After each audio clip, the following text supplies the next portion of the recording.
my next video for Altenew January 2019 stamp dies and stencils release. And in this layout I will be using a stamp set called Wonderland. It looks like a poppies, at least it reminds me of a poppies. And I will be also using the stencil and coordinating dies. They all are called Wonderland. And I'm starting with stamping my stamps on watercolor paper with waterproof ink. I am using archival ink, but you can use any other ink that is water resistant, because we will be using watercolor brush markers later to color our stamps. I am stamping them using a stamping tool. It's very handy and useful, especially with a bigger stamps where the impression are not perfect at the first time usually, and you can repeat the process with another layer and complete the design. After I stamped several of the images using bigger and smaller flowers, I am coloring them using a Winter Wonderland brush set from Altenew, brush marker set, and I'm choosing red color and some green because I'm going to go into this poppy theme. You can color them in any other way. I am not sure if those are poppies. I don't think so, but they remind me of poppies, and I had a perfect picture with my daughter standing on the field, filled with on the meadow with wildflowers. So I thought it would be great to use those stamps to embellish this picture.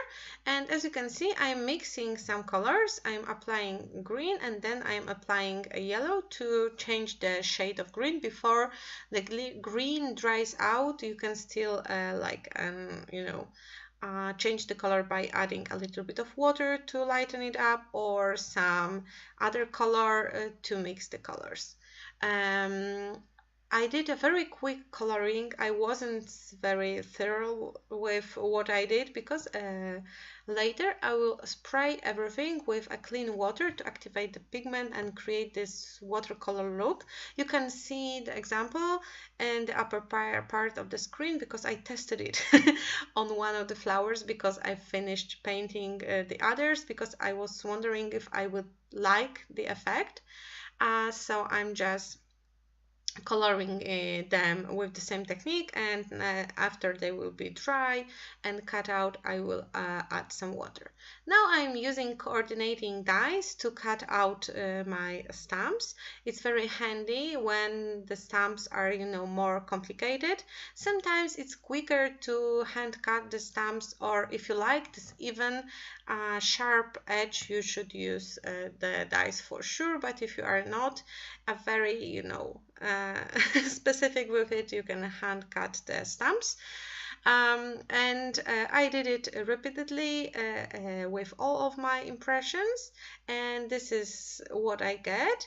And I will create the background for them. I am using 12 by 12 watercolor paper sheet, and I will be using Altenew Wonderland stencil. It coordinates with the stamps, so the flowers in the stencil are the exact size of the flowers of the stamps and dies. But I won't be using this kind of a solid part. I'm going to use this cutout flowers, and I put them on the paper and sprayed over them with several mist colors.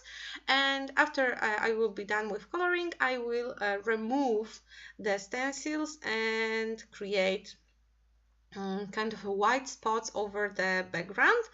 And I'm using a tool to pick them because it's hard to get them into fingers without smearing any color. And this is what I've got. And now, after I dried the background, I will stamp with my stencils. It won't give me kind of a perfect images, but it will create another layer and dimension on the page. As you can see, you can stamp right away with the color you have left on the stencil, but you can also spray the new color like I'm doing right now and just stamp with them on the background.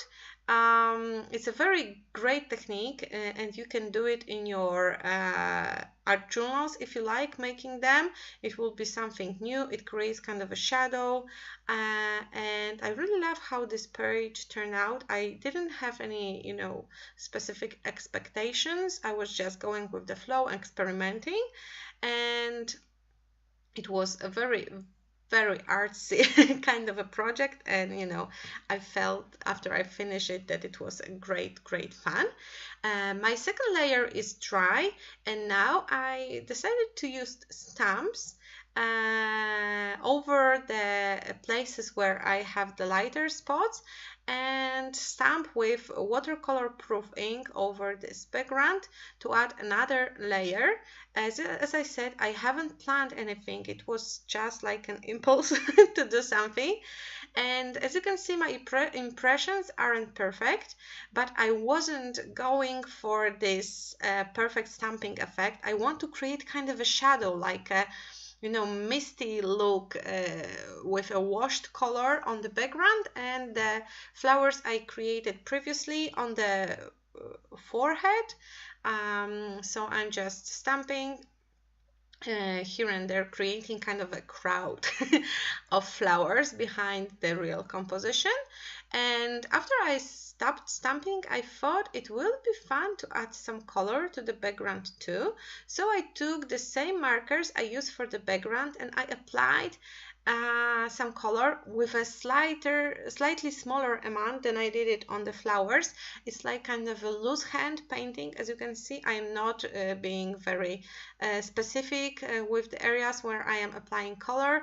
The same is with red. It's kind of an artsy artsy painting, and I'm not filling the flowers perfectly. I'm just adding some kind of a shadowing, and then I will add water so the colors will spread all over the background. And I must say I love this effect, and I will have to practice it more in some art journal or backgrounds for some further use.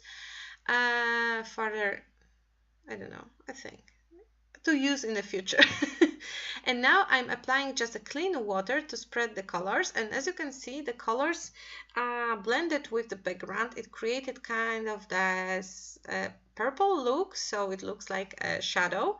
And now it's time to spray water over my flowers that I painted previously, and as you can see, inks activates perfectly, and it's the great quality advantage of watercolor brush markers that you can still activate the pigment and create very artsy look. And now it's time to glue down my flowers to the background. I used some cardboard and 3D foam squares to add dimension to the page, and my flowers are done. I cut out this part, of course, because it was boring, and now I am cutting 4 narrow stripes of the paper with red grid to add the frame around my layout. You can cut out the excess of your layout and glue it over the red background, or you can do like me if you don't like to waste the whole sheet of paper, and just to cut few stripes and add it over the layout you already have. So you will only use 4 small stripes of paper, not the whole sheet of paper. But on the other hand, it would definitely straighten up the layout a little bit. So it can be helpful with mixed media layout to add another sheet of paper underneath, but it wasn't that ruffled, so I decided to just go with the stripes, and I am gluing them down, but I'm also kind of bending the edges to add a little bit of dimension. I don't want them to lie flat, and I am also trying to straighten up the layout a little bit. But later, after it's done and after I put it into the page protectors and in my boxes, it will also straighten a little bit more, so it will look better in time. I am done with adding stripes, and I don't remember what I did next. I think I added the picture. We will see. Yes, I added the picture. I have a picture of my daughter, and I am also adding a stripe of navy paper on the background. It looks like a kind of a ground for the papers. They are not for the papers, for the flowers. They do not use like they are floating, so this is for this purpose, to kind of ground the flowers. And now I'm adding a picture with pieces of cardboard underneath to create a dimension. And I will be also splashing my flowers with Sweet Cherry Mist by Heidi Swab. This is one of my favorite red color mists. I think it wasn't pink. Yeah, it was pink, but it was pink because I made a mistake, but I wanted to add red, so I changed the mist. The pink wasn't on purpose.